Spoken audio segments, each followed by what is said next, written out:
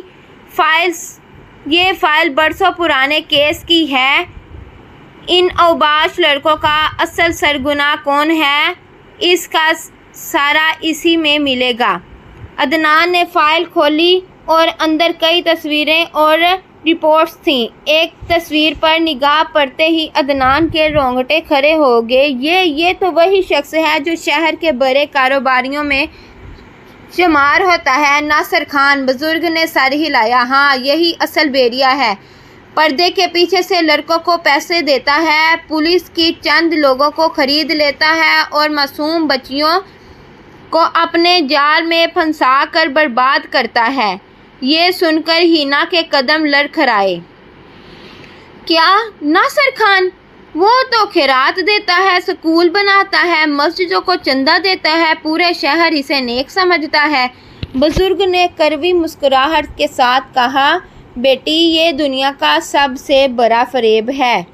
نیک نامی کا پردہ ڈال کر وہ سب سے بڑا جرم کرتا ہے۔ ہینا کے اندر آگ بھڑک اٹھی۔ ہم اسے بے نقاب کریں گے، چاہے جان چلی جائے، مگر ہم سچ سامنے لائیں گے۔ ادھر ناصر خان اپنے عالی شان بنگلے میں بیٹھا خبر سن رہا تھا کہ اس کے کچھ لڑکے گرفتار ہو گئے ہیں۔ اس نے سگریٹ کا دھواں اڑایا اور غصے سے میز پر ہاتھ مارا۔ یہ عدنان اور وہ لڑکیاں بہت بڑھ گئے ہیں۔ اب وقت آ گیا ہے کہ ان کا ہمیشہ کے لیے خاتمہ کر دیا جائے۔ اس نے اپنے خاص آدمی کو اشارہ کیا، انہیں ایک سبق سکھاؤ، ایسا سبق کہ پورا شہر ڈر جائے۔ رات کو عدنان کے فون پر ایک میسج آیا، کل شام پرانے ریلوے اسٹیشن پر آؤ ورنہ صبح تم سے ہمیشہ کے لیے چھن جائے گی۔ عدنان کے دل کی دھڑکن تیز ہو گئی۔ یہ حال ہے، یہ جال ہے۔ ہینا نے اس کے ہاتھ سے موبائل لے کر میسج پڑھا۔